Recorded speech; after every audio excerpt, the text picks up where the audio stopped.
sai na biyu wanda ka fi ƙarfinsa ƙasa da kai yake. Ibn Hazmi yake cewa wannan in ka yi haƙuri ka ƙyale shi ya yi maka abin ya san cewa ka fi ƙarfinsa ta ko'ina, yake cewa wannan shi ake kira hilmu, wanda hilmu kuma sama yake da sabru.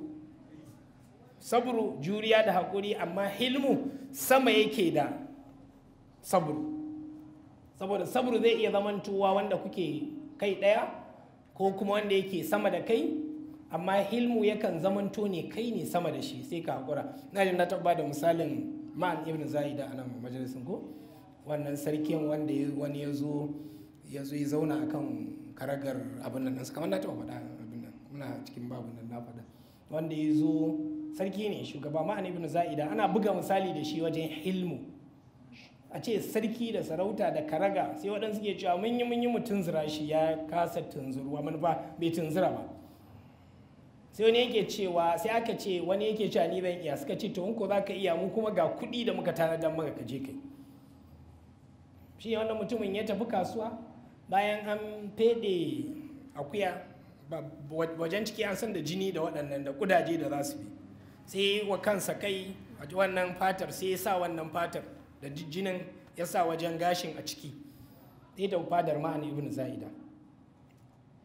Yana shiga, asali idan ka je fada za ka yi sallama, za ka nemi iso, sai ki yin sallama. Kuma yana tasowa sai ya zauna a karagar da yake zaune. Kuma Ma'an ɗin shine shugaban, sai yake ce ana la usallimu ala Ma'anin bi taslimil amiri. Yace ni din da kake gani wallahi na fi karfin yi wa Ma'anu sallama irin wayoyin sallamar wayoyin sarakuna da wayo, kuma yana zaune kusa da shi. Sai Ma'an ibn Za'ida yake ce assalamu sunna, ai sallama sunnar manzon Allah ce sallallahu alaihi wasallam, idan ka yi sai mu amsa, idan kuma baka yi ba abin da za mu ce maka.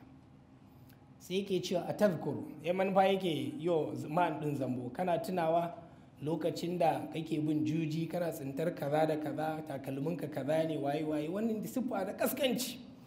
Sai ce ina tuna mana ya za a ce in manta wannan yanayin da nake ciki da, wanda Ma'an baya ciki, bai taɓa yi ba. Ya ƙara maimaita mar, ya ƙara amsa, ya maimaita mar yan. To bayan ya gaji ya ga bai tunzura ba, sai ya ce famurni yabna Za'ida, shi yabna naqisatin, shi Ma'an ibn Za'ida ƙari kenan a larabci ko. Sai ya ce famurni, to ya kai ibnu naqisatin, dan tauyayya maimakon ƙari, ka ban wani kuɗi da zan tafi, inni kad azamtu ala rahili, na yi shirin kuma tafiya zan yi ma. Sai je ku bashi dinari 1000. sai yake cewa abin da ka bayar dan kaɗan ne, wa inni la atma'u minka fi shay'il kathiri, ni ko abu fiye da haka ne, ce ku ƙara mar. Haka ƙara mar, sai fashe da kuka, yake cewa Ma'an ibn Zaid, sai faɗi waɗansu baiti duka, la amurka marar ziyatu faqdu malin wala baitun wala ba'iru walakin raziyata faqdu hurrin yamutu bi mautihi khalqun kathir. Waɗannan waƙoƙin yake ya kuka ya da na sanin wannan abun. Ma'an yace kai ko me ja ka, yace wallahi sana kai. To wannan hilmu ne, kaga Ma'an ya fi karfinsa ta ko ina, in yace wa fadawa ma bismillah sai su ci naman sa ɗanyi.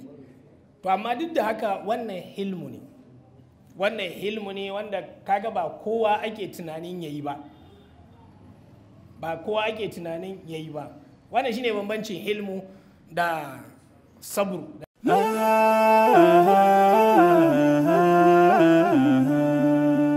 Haske mai leƙa gidan kowa Afirka TV. TV3 tafarkin rayuwa.